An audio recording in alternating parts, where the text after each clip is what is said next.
이런 재미있는 얘기가 있습니다. 아시는 분도 또 웃으세요, 크게. 어느 산 밑에 마을 하나가 있었습니다. 그 산 위에는 절이 하나, 오래된 절이 하나 있었다고 합니다.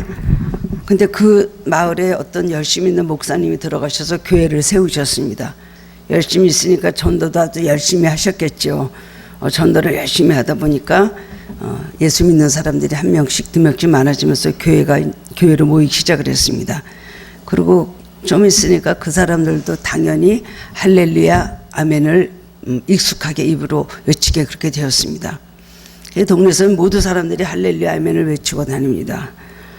그러는데 그 옆에 있는 절에 있는 스님들까지도 할렐루야 아멘을 자주 듣고 알고 외우게 되었다는 것입니다. 그 나이 많은 주지 스님이신가요? 담임 목사님이죠. 가만히 보니까 이건 안 되겠다 싶어갖고 이제 스님들을 불렀습니다. 요즘 교회가 생겨서 너도 나도 할렐루야 아멘을 하고 다니니 우리 절이 문을 닫아야 될 그런 지경이 되었다. 어떻게 하면 좋으냐? 누가 이 문제를 해결할 수 있겠냐라고 그렇게 물었습니다. 그랬더니 어느 젊은 스님들 둘이 우리가 교회로 목사를 찾아가서 사람들이 더 이상 할렐루야 하지 않도록 단판을 짓겠습니다. 말했습니다. 너무나 아주 자신 있게 말을 하기 때문에 주지 스님이 그렇게 할 수 있겠어? 자네들 믿어도 되겠는가? 그랬더니 걱정하지 마십시오. 주지 스님, 제가 십자가를 지겠습니다. 그렇게 말했다는 것입니다. 옆에 있던 다른 그 또 젊은 스님이 큰 소리로 말하기를 아멘 했다는 겁니다. 여러분, 서당계 3년에 풍을 읊는다는 한국 속담이 있죠. 사람은 배운 대로 말하고 배운 대로 살게 돼 있는 것입니다. 할렐루야 많이 하면 스님일지라도 할렐루야 하게 되고 아멘을 많이 들으면 아멘하게 되어 있다는 것입니다. 이게 바로 배운 대로 사는 것. 이것이 바로 교육의 능력이라고 할 수가 있습니다. 오늘 말씀은 바울이 젊은 목회자인 디모데에게 쓴 편지의 내용입니다. 내 아들아, 그러므로 너는 그리스도 예수 안에 있는 은혜 가운데서 강하라고 말합니다. 바울은 일생 동안 가정이 없었습니다. 가족도 없었습니다. 그다음에 아들이 있을 수가 없죠. 그런데도 유일하게 아들이라고, 특히 내 아들이라고 부른 사람이 누굴까요? 젊은 목회자인 제자 디모데였습니다. 바울은 복음을 통하여 디모데를 낳았습니다. 디모데는 믿음을 통하여 바울의 영적 아들이 되는 축복을 받았습니다.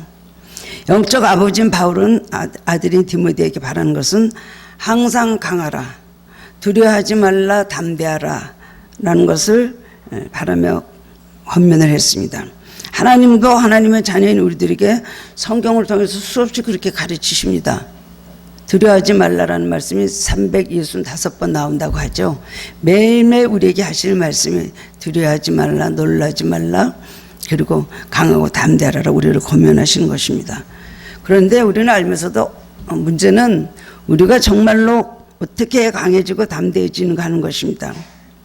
그것은 뭐라 했어요? 그리스도 예수 안에 있는 은혜 가운데서 우리는 강할 수가 있습니다.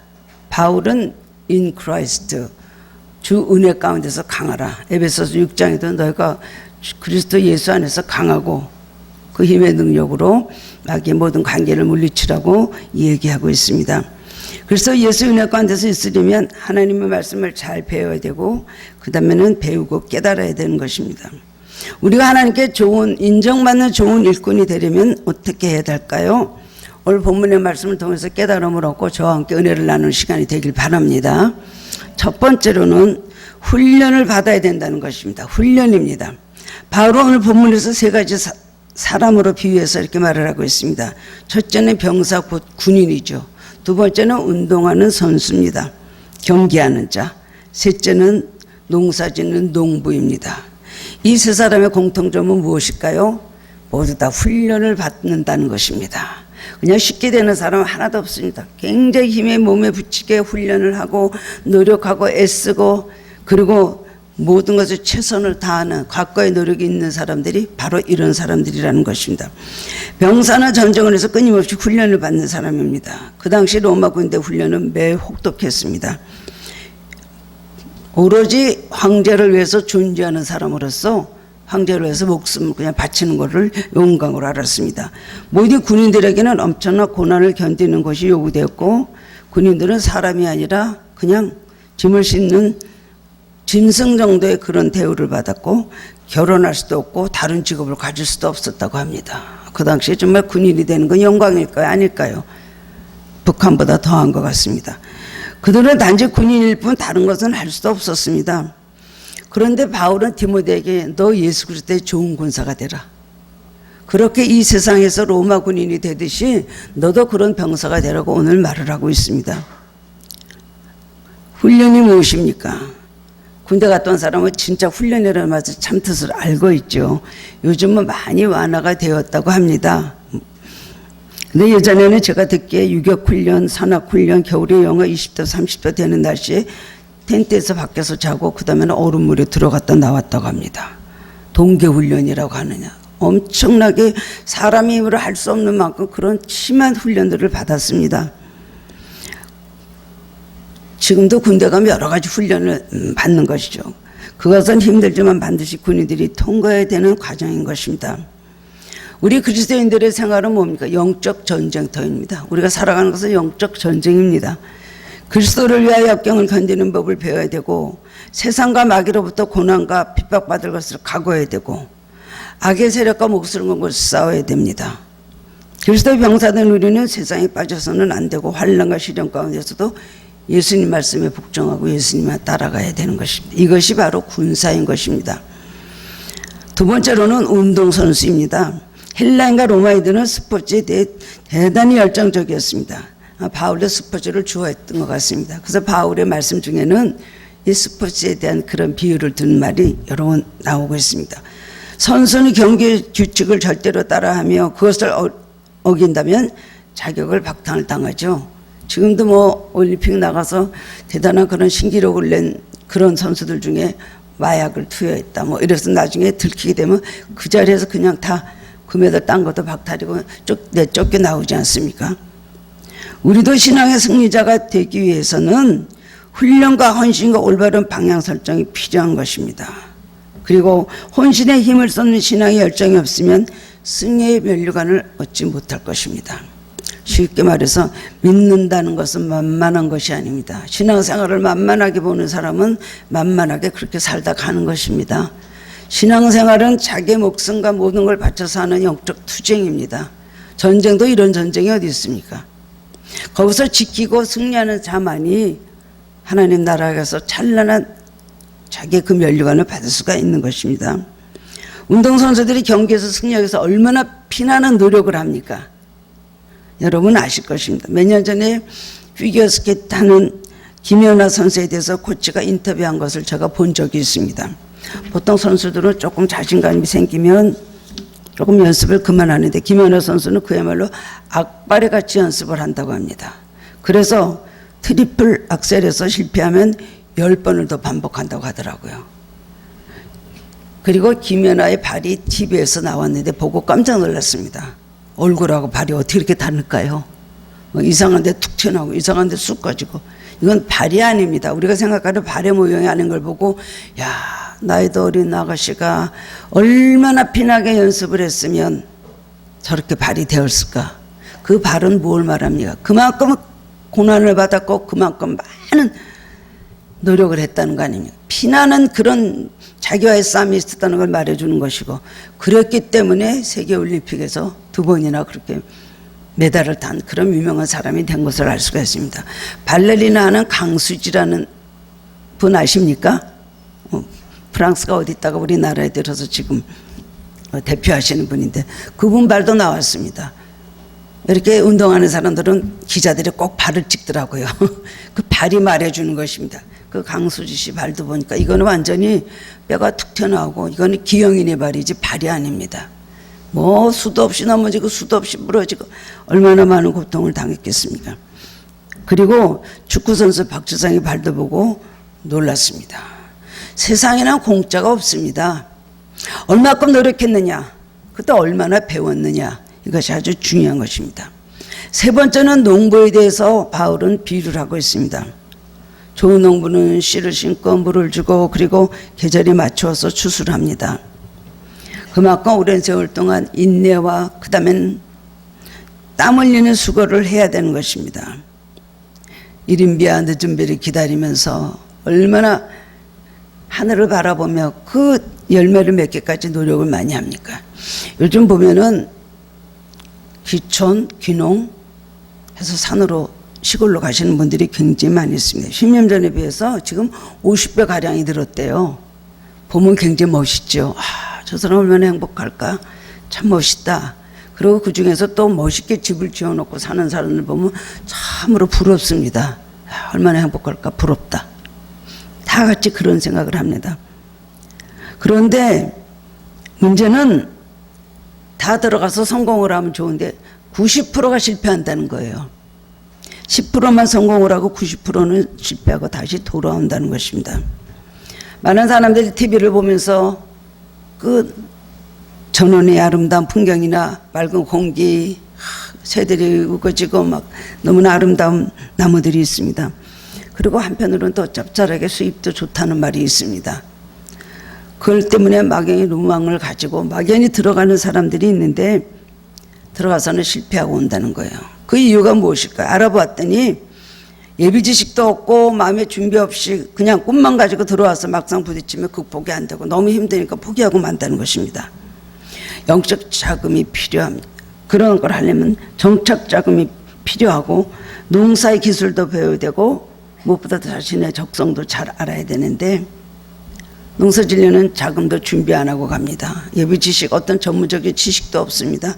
무조건 가서 씨 뿌리면은 거기서 싹이 나고 잘 되는 줄 알아요. 그리고 때가 되면 다 열매 맺고 시간 되면 나무도 커지고 돈이 벌고 땅도 그다음에 땅값이 오르고 이런 꿈을 가지고 갖고 있지만 사실은 가서 안 맞는 게 더 많다는 거예요. 자금도 모자라면 벽에 부딪히죠. 기술도 없죠. 자기 적성도 그거 도저히 맞지가 않는 거예요. 그래서 귀농한 분들의 또 공통점을 제가 잘 발견을 해봤습니다. 제가 이 다음에 은퇴를 한 다음에 가서 저거를 할 수 있을까? 물론 장로님도 잘 도와줄 수 있을까? 그렇게 생각하는데요. 안 될 것 같습니다. 그런데 귀농 귀촌한 분들이 하나 같은 그 부부들이 나와서 얘기해보면 아내의 애로점이 뭔지 압니까? 우리 시골 가자. 내가 많이 도와줄 테니까 가자. 우리 가자 그래갖고 정말 도심지 생활이 싫다. 이래가고 남편이 막 아내를 이제 꼬드켜서 나 이제 이거 하고나 가겠다. 그래가지고 그래서 정리를 하고 오는데 손가락 까딱도 안 한다는 거예요. 아내들만 죽어나는 거예요. 그래가지고 이 귀농하라고 한 사람들 중에 불쌍 늙은 사람들이 많다고 합니다. 보기에는 좋죠. 뭐 꽃이 말려갖고 뭐 다 티에서 마시고 이러니까 얼마나 행복한가. 그거 죽을 고생하는 거예요. 5년씩 10년씩 그걸 개간하고 그걸 뿌려서 뭔가 하더라면 몸으로 그걸 다 떼어야 되는 거 아닙니까? 제가 뭐 그걸 반대해서 하는 말이 아니라 잘 생각하고 가시라는 겁니다. 제일 저는 걱정되는 게 저기 가서 저렇게 바쁘고 일이 고된데 신앙생활 발휘할 수 있을까? 항상 그것이 걱정이 돼요. 저기서 그냥 주일날마다 나와서 하고 또 봉사하는 일도 하고 자주 올 수 있을까? 그런 걱정을 제가 남의 것까지 하는 경우가 있습니다. 그렇습니다. 귀천한 데도 끊임없이 배우고 훈련받아야 하는데 노력을 안 하는 거예요. 뭐든지 열매를 따려면 그만큼 피땀 흘리고 훈련받고 거기에 대한 대가를 치러야 되는 것입니다. 우리 신앙생활도 그렇습니다. 함께 예배드리고 함께 신앙생활을 하지만 훈련받지 못하면 세상에 나가서 수치당합니다. 가족들에게도 무시당합니다. 세상 사람들이 다 손가락질합니다. 예수 믿는다는 게 왜 저렇게 아무것도 못해, 아무 능력 없고 아무 이 사회에 기여하는 바가 없는가. 저런 생산성이 없는 저런 종교인들이 자기들만 좋다면 단가? 라고 지탄을 하죠. 기쁜 소식을 우리가 이렇게 듣고 살면서도 전하지 못합니다. 복음의 능력을 가지고 있으면서도 그것을 사용하지 못하고 피하고 도망 다니는 거예요. 우리 여기 함께 일했던 전도사님은 저 따라다니면서 막 강훈련을 받았습니다. 기도부터 막 그냥 전도부터 엄청난 훈련을 받고 전철이고 막 끌고 다니면서 전도를 했는데 저 이제 꼭대기쪽부터 막 전도지를 들고 내려오면서요. 갖다 뿌리세요. 문 여세요. 가르쳐 줍니다. 문 열면 얼굴 싹 피하세요. 누군지 알면 모르는 사람이면 아니까. 누구세요? 그러면 저 아래층에서 왔습니다. 옆집에서 왔습니다. 옆동에서 왔습니다. 약간은 거짓말을 하는 거예요. 그 굉장히 훈련을 시키고 나갔는데 맨날 그래 덜덜덜 떨고 있어요. 왜 그래요? 그럼 난 벨로는 놓고 그 사람이 안 나왔으면 좋겠어요. 어디서 왔으면 그때부터 버벅거리기 시작한다는 거예요. 그리고 내려오면은 벌써 갔다가 전도지 꽂아놓으면은 밑으로 내려오면 그 전도지가 밑에 와서 다 수북에 쌓여져 있는 거예요. 필요 없다고 다 집어 던지니까 존경하는 담임 목사님이 땅바닥에서 이렇게 웃고 계십니다. 그 교회 신문에 땅에서 그냥 떨어져 갖고 도로또 주워가지고 흙 닦아가지고 갖고 그런 적이 있습니다. 그렇습니다. 복음의 능력 가지고도 그것을 사용하지 못하면 영적 폐잔병이 되고 마는 것입니다. 우리가 믿는다는 이름이 있고 우리가 믿는다는 예수 믿는 사는 성도라는 그리스도인이라는 이름이 있으면서도 우리는 배우려고 하지도 않고 지식적으로만 알으려고 하고 그 다음에는 우리 안에 실제적인 어떤 영적 능력을 소유하지 못하니까 아무것도 할 수가 없는 것입니다. 저 예수 믿는 사람 맞아? 저렇게 무능할까? 좀 어떻게 좀 해봐요. 당신이 믿는 예수님이 좀 어떻게 좀 하도록 기도 좀 해봐 주세요. 라고까지 말을 하는 경우가 있지 않습니까? 우리는 더 이상 영적인 폐장면으로 살 수가 없는 것입니다. 나라를 살리고 민족을 구원하는 강한 영적 군사가 되어야 되는 것입니다. 그 비결은 뭘까요? 훈련받는 것입니다. 훈련받는 사람과 훈련받지 않는 사람은 신앙이 완전히 차원이 다릅니다. 훈련받고 나면 하나님의 그 모든 비밀, 비결, 진리를 깨달아 합니다. 말 한마디 하면 10가지를 하나님의 뜻이 어디 있는지 깨달아 알게 되고 이 돌아가는 모든 것에 영적 풀이를 다 합니다. 그런데 아무것도 모르는 사람들은 어떡합니까? 아무것도 알지 못합니다. 그냥 무기력하게 살 수밖에 없는 것입니다. 그러면 그리스도인은 우리는 어떤 훈련을 받아야 될까요? 우리가 피하는 훈련 아주 싫어하고 피하고 그것만큼 나에게 시키지 말아주세요. 제발 그거는 하나님께서 요구하지 않으시면 좋겠습니다. 나는 그런 거 못해요 하는 그 훈련이 무엇일까요? 첫 번째로는 순종의 훈련입니다. 순종하는 훈련을 받아야 됩니다. 순종하는 습관이 몸에 배어 있어야 됩니다. 순종이 기본으로 되어 있어야 됩니다. 무조건 들으면 이쪽에서 말하면 저쪽으로 튀겨나가고 무조건 불순종하는 버릇이 몸에 배면 어떤 경우에도 순종을 할 수가 없습니다. 너가 내 말을 듣지 않고 청종하지 않고 불순종하는 게 어렸을 때부터 너희 습관이라 하나님께서 말씀을 하셨거든요. 군인의 첫 번째 덕목은 뭐예요? 순종. 순종 아니라 아예 복종이죠. 군인은 지휘관이 명령하면 절대적인 순종이 요구되는 것입니다. 만약에 불응하면 사살할 수도 있었습니다. 우리들의 강한 영적 병사가 되려면 먼저 말씀 앞에 순종하는 훈련이 필요합니다. 우리는 믿음으로 구원을 얻습니다. 그리고 순종함으로 예비하신 축복을 받는 것입니다. 우리가 순종이라는 단어를 생각하면 불순종했던 가장 대표적인 사람 구약시대 사울왕을 떠올리게 되죠. 사울왕은 이스라엘의 초대 왕으로서 하나님께서 세우셨습니다. 인물도 좋고 체격도 좋고 그래서 하나님께서 그를 모두 국민들의 요구에 의해서 백성들이 원하는 대로 사울을 왕으로 세웠습니다. 맨 처음에 겸손했던 사람이 점점 이제 왕이 되고 나니까 교만해지기 시작을 합니다. 모든 백성이 자기에게 머리를 숙이려고 자기를 섬기니까 점점 목에 힘이 들어가고 나중에 선지자인 사무엘 말도 듣지를 않습니다. 하나님께서는 아말렉을 아주 싫어하시고 모든 것을 다 것을 진멸해 버리라고 명령을 하셨습니다. 그 사람, 남녀노소를 불문하고 어린아이 그 다음에는 모든 짐승 가축까지도 다 하고 아무것도 손대지 말고 완전히 진멸하라고 말씀을 하셨는데 전쟁을 하다 보니까 인간적인 욕심이 생겼습니다. 살찐 소나 양이나 염소를 불살라서 없애느니 이거 좋은 걸 잡아다가 하나님께 제사를 제물로 드리면 되겠다는 생각을 한 것입니다.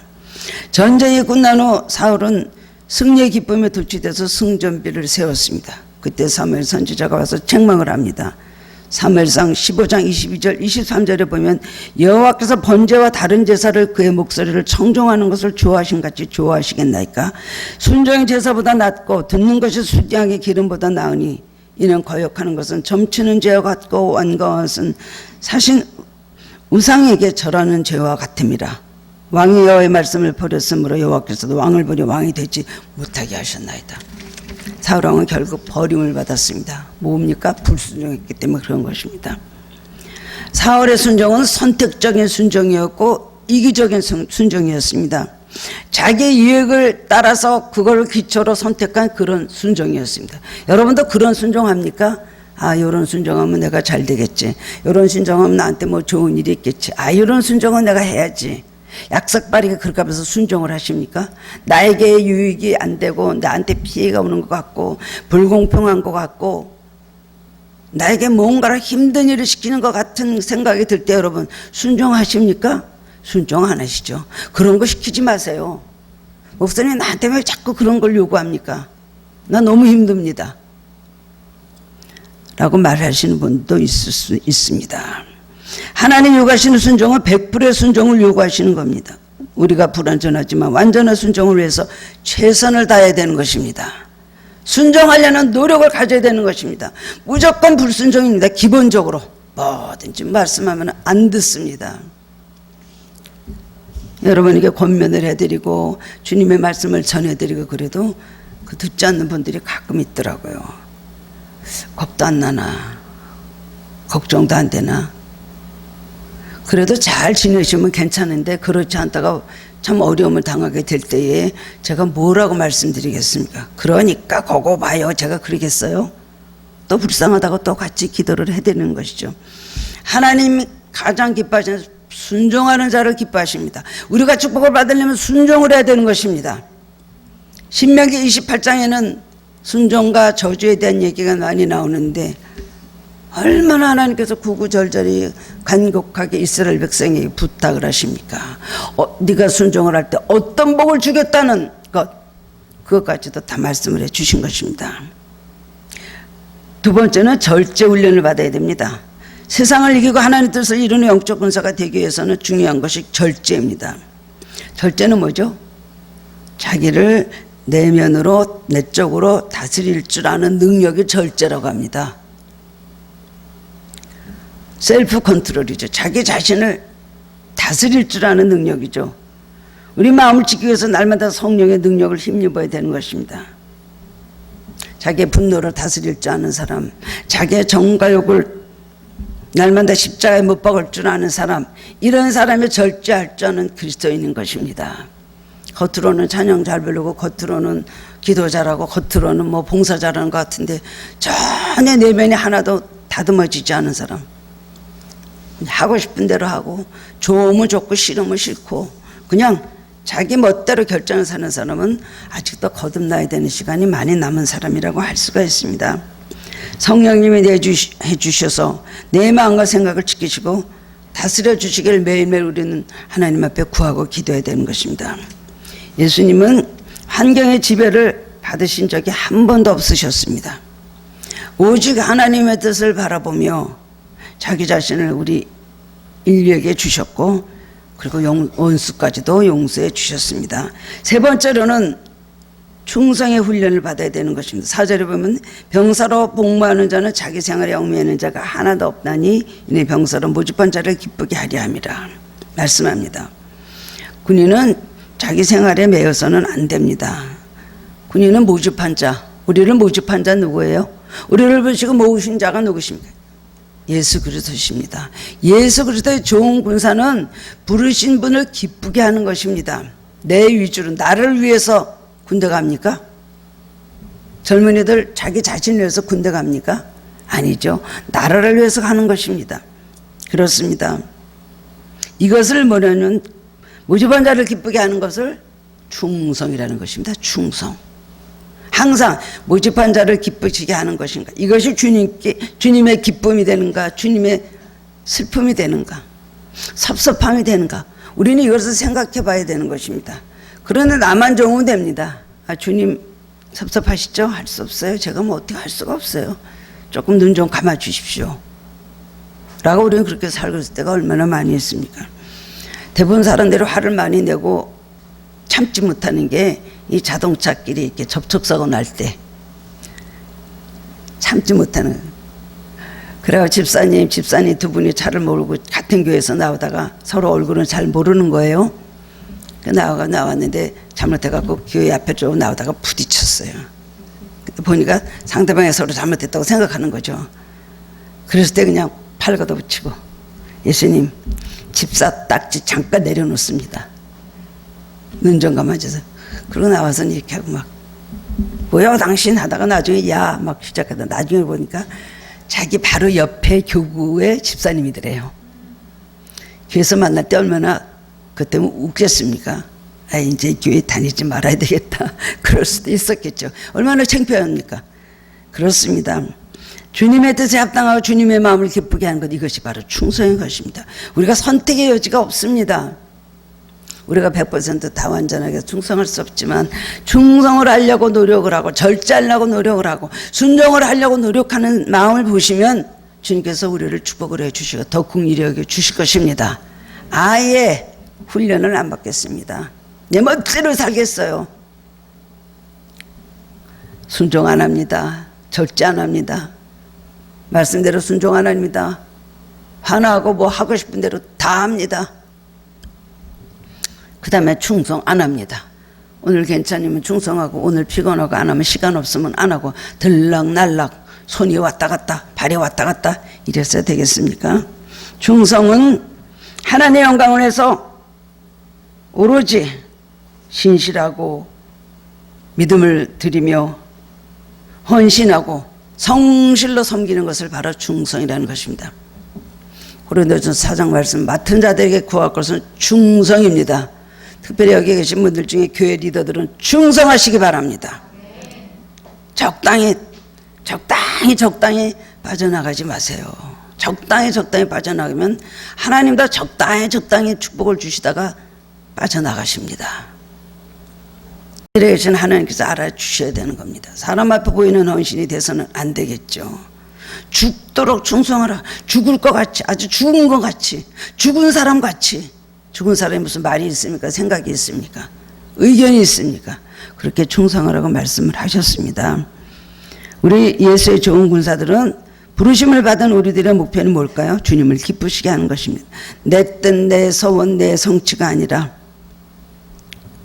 내가 예수 믿어 덕 좀 보고 이게 나와서 내가 뭔가를 좀 이익을 취해보자, 뭔가 얻는 것이 나오자, 그렇지 않습니다. 사도 바울은 우리가 살아도 주를 위해서 살고 죽어도 주를 위해서 죽나니 그러므로 사나 죽으나 우리가 주의 것이로다. 그랬기 때문에 사나 죽으나 주님을 기쁘시게 하는 것이 자기 삶의 목표였습니다.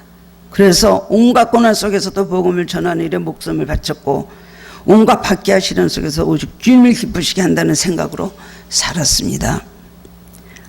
주님이 기뻐하신 일이라면 고난도 달게 받을 수 있다는 마음의 자세를 가지고 훈련을 받으시기 바랍니다. 내가 훈련이 너무 안 돼 있다. 내 맘대로 그죠. 누울 때 눕고 잘 때 자고 쉴 때 쉬고 깰 때 깨고 내 맘대로 합니까? 여러분, 주님께서 여러분에게 주신 기율이 있다면 그 기율에 맞춰서 주께서 말씀하시는 그대로 우리는 따라가야 되는 것이, 이것이 바로 그리스도인이라고 할 수가 있습니다. 하나님은 내가 무엇으로 무슨 일을 어떻게 하고 지금 무엇이 되어 있느냐, 네 직분이 무엇이냐가 그것이 중요한 것이 아닙니다. 나한테 얼마나 순종하느냐, 믿음의 척도만큼 순종합니다. 순종하는 것은 그 사람의 믿음을 나타내는 것입니다. 믿음 없이 순종합니까? 순종하는 것은 믿음이 없는 것 같아도 순종하는 사람은 그만큼 믿음이 있다는 것을 기억하시기 바랍니다. 두 번째로는 성장의 과정입니다. 오늘 디모데후서 3장 14절에 보면 너는 배우고 확신한 일에 거하라고 했습니다. 성장하기 위해서는 첫째 배우고 둘째 확신하고 셋째는 거해야 된다는 것입니다. 배우라입니다. 모든 배움의 시작은 어디서 시작됩니까? 머리로부터 시작하는 것입니다. 영적인 사람이 가끔 무시하는 것이 있습니다. 하나님 영이시기 때문에 인간의 지식으로 할 수 없다. 모든 지식은 필요 없다. 이렇게 주장하다가 이단이 된 초대교회 성도들이 있었습니다. 그걸 바로 영주주의자라 그랬거든요. 그냥 매일 영하고 성령만을 중요하게 보면서 이성이나 지식과 모든 것을 다 무시했습니다. 그 결과 이단에 빠져버리고 말한 것이죠. 이단들의 특징이 바로 그것입니다. 영하고 성령, 거기다가 이제 자기가 또 교주가 되고 하다 보면은 이 세상의 모든 걸 다 무시해버립니다. 또 이런 일들 얼마나 많습니까? 무슨 독을 마실지라도 해를 받지 않냐며. 마가복음 16장 말씀이거든요. 그랬더니 무슨 독을 마셔도 절대로 죽지 아니한다. 독을 마셔도 죽지 않다. 그래갖고 자식들한테 그냥 독이 있는 걸 막 먹였어요. 오남매가 그 자리에서 죽었습니다. 그 어머니가 전도사님이었거든요. 이런 일도 있었고요. 어떤 집은 뭐 내가 강물을 지나칠 때도 강물이 너를 짓밟지 못할 것이라. 깊은 강을 막 애들 데리고 들어갔다 다 빠져 죽었어요.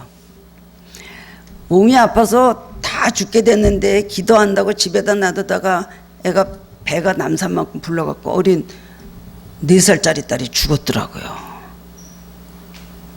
이게 말씀 제대로 배우는 겁니까? 하나님 모든 영역에서 나쁜 것 빼고 하나님 우리에게 좋은 것을 우리에게 다 선물로 주신 걸 기억하시기 바랍니다. 그래서 그 랍비 힐레리라는 유명한 사람이 이렇게 말했습니다. 그 영주주의자들에 대해서 무식한 자는 진실로 경건할 수 없고 부끄러워하는 자는 참으로 배울 수 없으며 성질이 급한 자는 결코 가르칠 수 없다. 그렇게 말했습니다. 공부를 많이 했다고 자동적으로 경건해지는 것 아닙니다. 특히 무식해서는 절대로 경건해질 수가 없습니다. 신앙에도 실력이 있어야 됩니다. 하나님 말씀을 알아야 됩니다. 알고 있는 지식이 우리 안에서 지혜로 남아 있어야 되고 그 지혜가 우리 삶에서 능력으로 나타나야 되는 것입니다. 그 말씀만 머리에서 갈고 있다 그것으로 다 됩니까? 배운다는 것은 바로 실천하는 것이 배우는 것입니다. 무식해서는 경건할 수 없습니다. 경건은 하나님 말씀에 기초하는데 하나님 말씀을 잘 모르는데 어떻게 경건할 수가 있겠습니까? 세상에서 아마 가장 잘 배우는 사람들이면 이스라엘 사람들이라고 합니다. 탈무드에 가면 이런 얘기가 나오는데요. 남자로 태어나서 학자가 되기 위해서 여자로 태어나서 학자의 부인이 되기 위해서는 무슨 일이든 해도 좋다. 학자가 그렇게 중요하다는 거예요. 이런 말도 있습니다. 만일 생활에 궁핍하여 물건을 팔아야 한다면 금, 보석, 그 다음에 집, 토지를 먼저 팔아라. 근데 체육까지 팔면 안 되는 것은 책이다.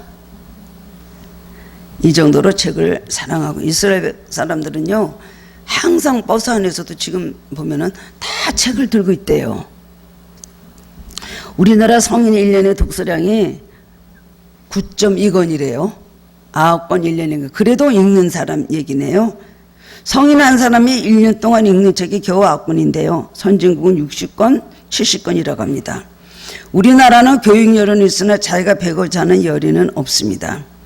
자녀들 학업에 대해서 열의는 있지만 부모 자신은 배우려고 하지를 않습니다. 학교에 진학해서 학예는 잘 받지만 평소에 배우려는 태도는 많지 않습니다. 배움은 학예가 아니고 태도인 것입니다. 몇 년 전에 한국 기자들에게 물었다고 합니다.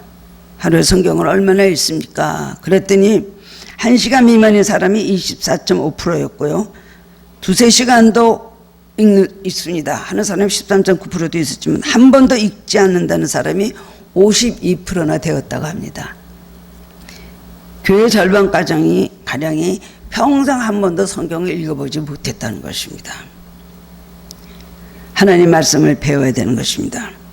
마태복음 11장 28절에 보면 수고하고 무거운 짐진 자들아 다 내게로 오라 내가 너희를 쉬게 하리라. 예수님 우리를 부르신 이유는 뭘까요?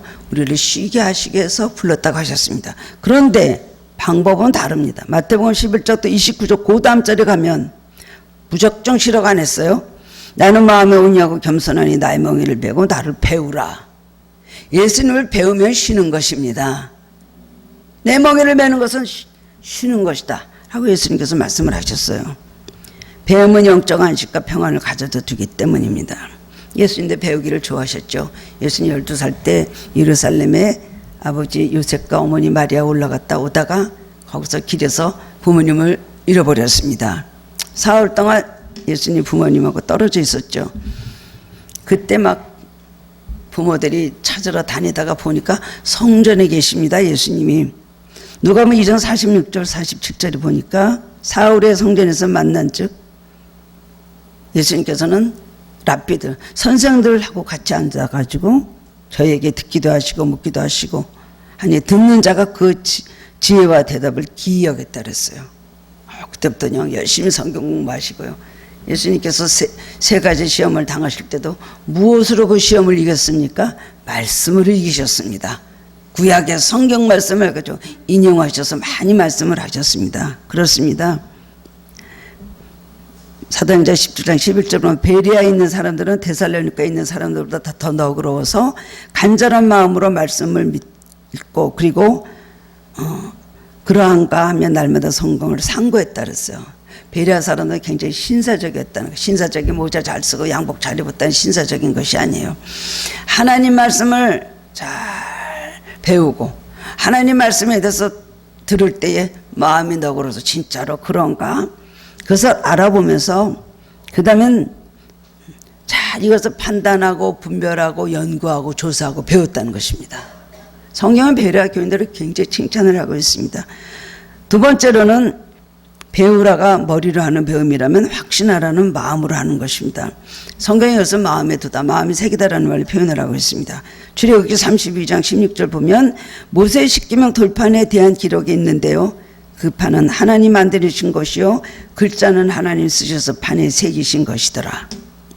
여기서 새긴다는 말은 뭡니까? 새긴다는 말은 마음판에 깊이 글씨를 그것을 새긴다는 겁니다. 뭘로요?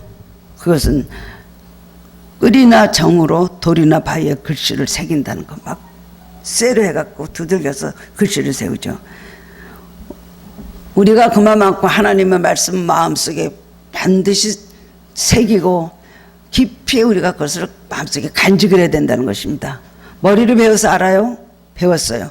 그러면 마음의 확신을 가지고 우리 마음속에 그 말씀을 깊이 간직하고 깊이 새겨야 된다는 것입니다. 사람을 변화시키는 것은 긴 말이 아니고 단순한 한마디 한 구절이 사람을 변화시키는 것입니다. 사람마다 하나님이 그 마음에 새겨주신 말씀이 있습니다. 아브라함 링컨은 시편 34편 4절에 내가 여호와께 간구하며 내게 응답하시고 내 모든 두려움에서 나를 건지셨도다. 이 말씀을 마음판에 새겨서 흑인도의 해방을 했다는 것입니다. 말틴 루터는 로마서 1장 17절의 말씀 복음에는 하나님의 의가 나타나서 믿음으로 믿음에 이르게 하나니 오직 의는 믿음으로 말미암아 살리라 한 것 같으니라.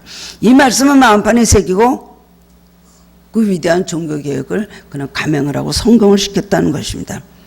저에게도 오랫동안 성령의 감동으로 오랫동안 수년 동안 기도를 했던 말씀이 있었습니다. 그 말씀은 바로 예레미야 33장 2절 3절 말씀입니다. 이를 행하시는 여호와 그것을 만들어 성취하시는 여호와 그의 이름을 여호와라 하는 이가 이같이 이르시는도다 너는 내게 부르짖으라 내가 내게 응답하겠고 내가 알지 못하는 그거 은밀한 일을 내게 보이리라. 기도만 하면 이 말씀이 나오는 거예요. 그냥 감동이에요. 무슨 일을 행하시려고 하는가, 무슨 일을 지어서 성취하시려고 하는가 알 수가 없었습니다. 이런 하나님의 큰 뜻이 있다는 걸 알 수도 없었고 하루하루 그렇게 기도하면서 그 말씀을 붙잡고 기도하면서 뭔가를 해주실래나 보다 라고 생각했죠. 때가 되니까 하나님께서 생각하지 않았는데 하늘길을 세워주셨고 이 교회를 하나님께서 이 건물을 허락해 주셨습니다. 예배당을. 이 생각하면 일을 행하시는구나. 여러분 하나님 지금 주무시고 계신 것 같죠? 아무것도 안 하시는 것 같죠? 오늘도 여러분에서 일을 행하고 계십니다. 여러분에게 가만히 계시는 것이 일을 행하고 계시는 겁니다. 기다리려 하는 것도 행하고 계시는 것입니다. 그리고 때가 되면은 그것을 지어서 성취시켜 주십니다. 그건 우리가 크고 은밀한 일. 여러분 오늘 우리 삶에서 뭐 기다리기도 하시고 고절도 받게 하시고 그리고 또 다른 것도 주시고 그 다음에 또 구하는 것도 주시고 나중에는 또 묵묵부답하십니다. 뭐야 내가 원하는 것만 주셔야지만 우리 응답이라고 생각하죠. 하나님은 뭔가 하고 계시다고 생각을 할 것입니다. 그런데 하나님의 묵묵부답하시는 것도 하나님이 하시는 겁니다. 거절하시는 것도 하나님이 하신 일입니다. 하는 것도 하나님께서 일을 하고 계시는 겁니다. 왜 역사를 안 해주세요? 왜 응답을 안 해주세요? 제가 어떻게 할지 가르쳐 주세요. 우리는 수도 없이 주님께 질문을 하죠. 대답은 무엇일까요? 가만히 있으라는 거야. 하나님, 내가 뭔가 사업을 하고 싶습니다. 제가 돈 조금은 이리 가지고 뭘 해야 되지 않겠습니까? 제가 이렇게 놀 수는 없습니다. 제가 가장으로서 뭔가 해야 되겠습니다. 수많은 가장들이 그 말씀에만 잣대를 해가지고 하나님을 흔들고 저한테 와서 물어보고 하는 분들이 굉장히 많아요. 대답을 안 해주잖아요. 대답 안 해주는데 했다가 홀딱 다 터놓고 망하죠. 그럼 왜 하나님께서 대답을 안 해주실까요? 왜 하나님께서 가만히 계실까요? 왜 가만히 계셔요? 아무것도 하지 말고 가만히 있으라는 거지. 기다리라는 거지. 나중에 그래요. 목사님, 내가 그때 그거 했으면 진짜 3개월 갔으면 완전히 쪽박 찼습니다. 세상 돌아가는 그 사건이 하려고 했던 그 바로 직후에 완전히 시국적으로 국가적으로 사회적 어떤 일이 생겨가지고 그때 내가 그거 했으면 출정망했구나. 이런 일들이 많이 있는 것입니다. 그렇습니다. 그래서 마음속에 말씀을 가지고 확신을 가지고 깊이 새기시기 바랍니다. 감동이 주신 말씀을 붙잡고 이를 이루실 때까지 그 말씀 붙잡고 기다리시기 바랍니다. 기다리면은 더 큰 일이 생기고 금방 이루어지는 건 좀 그렇습니다. 많이 기다리고 뜻 많이 들이시게 하시고 기도 많이 시키고 인내 많이 하시고 많이 심게 하시고 눈물 많이 흘릴 일들은 이루어질 때 엄청난 크기의 축복으로 다가오는 것을 믿으시기 바랍니다. 마지막 세 번째는 배움의 세 번째 목표, 거하라는 것입니다. 거하라는 배움과 함께 사는 것입니다. 배우라 해서 머리로 알았다면, 확신하라 해서 마음으로 새겼다면 이제는 거해야 됩니다. 거하는 건 뭐죠? 함께 사는 것이죠. 요한복음 15장 4절에 보면 내 안에 거하라, 나도 너희 안에 거하리라. 너희가 내 안에 거하고 내 말이 너희 안에 거하면 무엇인지 원하는 대로 구하라. 그리하면 이루리라. 듣기만 해서는 잘 배울 수 없습니다. 가장 잘 배우는 방법은 그렇게 한번 살아보는 것입니다. 진짜인가 아닌가 한번 살아보는 거예요. 살아보다 보면요, 하나님의 말씀을 정말 직접 체험하게 되고 가장 잘 배우되는 것, 그렇게 살아보는 것입니다. 머리로 알고 마음으로 확신하는 끝나지 말고 우리 생활 속에 그렇게 한번 살아보는 겁니다. 그러면 그 말씀에 정말 맞다는 것을 알게 되는 것입니다. 확실하게 배웁니다. 사도 바울은 그걸 알았기 때문에 항상 기뻐하라, 쉬지 말고 기도하라, 범사에 감사라. 자기가 기뻐하고 항상 기도하고 범사에 감사해 보니까 되거든요. 그렇게 할 수 없는 환경 가운데서 그렇게 하니까 되거든요. 배웠기 때문에 너는 내가 배운 것을 배우고 또 받고 들은 바를 너희는 그대로 행하라고 말을 하고 있습니다. 오늘 세 사람을 다시 한번 생각해 보시기 바랍니다. 군인이 실수 없이 훌륭한 장군이 될 수 있습니까? 세계적인 선수가 거기까지 가는데 얼마나 많이 넘어지고 잘해졌겠습니까? 풍성한 수확을 거둔 농부 한 번의 시도로 그렇게 많은 수확을 거뒀겠습니까? 영적 병사, 영적 선수, 영적 농부는 누군가의 가르침을 통하여, 아니 먼저 성경 말씀을 통하여, 그리고 다른 사람의 삶을 통하여, 그리고 자신의 실수를 통하여 계속 배우고 성장하는 사람입니다. 그렇습니다. 우리는 성장에 성공합니다. 하나님 우리의 성공보다는 우리의 성장에 관심이 있으신 분이십니다. 매일매일 신앙에 성장하여 주님께 인정받는 좋은 일꾼이 되시기를 주님의 이름으로 축원합니다. 사랑의 주님, 은혜를 감사드립니다. 오늘 말씀을 가지고 정말 우리들이 신앙생활도 제대로 못하고 그야말로 엉터리로 제대로 된 크리스찬으로 살지 못한 것을 하나님 깨닫고 회개합니다. 그렇습니다. 주님께서 우리에게 말씀하신 그 말씀을 확실히 배우고 확신하고 그리고 우리가 그 말씀대로 순종하며 살아가게 해주시고 그 말씀 안에 거하는 삶을 살도록 도와주시기를 원합니다. 우리 삶이 많이 어렵습니다. 때로는 힘든 병사와 같이, 힘든 운동선수 같이, 때로는 힘든 농부같이 우리는 끊임없이 쉬지 못하고 훈련을 받을 때가 많이 있으나 하나님의 뜻인 줄 알고 우리의 허락하신 이 훈련을 잘 받게 하여 주옵소서. 그래서 우리가 신앙생활을 한다면 이왕 이 세상에서 예수 믿을 때는 정말 하나님 앞에 잘 믿고 인정받는 사람으로 살다가게 하여 주옵소서. 똑같은 인생을 살면서 허비하고 낭비하고 성령님을 근심하게 하고 하나님께 마음의 아픔을 드리는 삶이 되지 않게 하여 주시옵소서. 성령의 강한 역사가 우리 모든 성도님들에게 충만히 있기를 원합니다. 감사드리오며 예수 그리스도 이름으로 기도드리옵나이다. 아멘.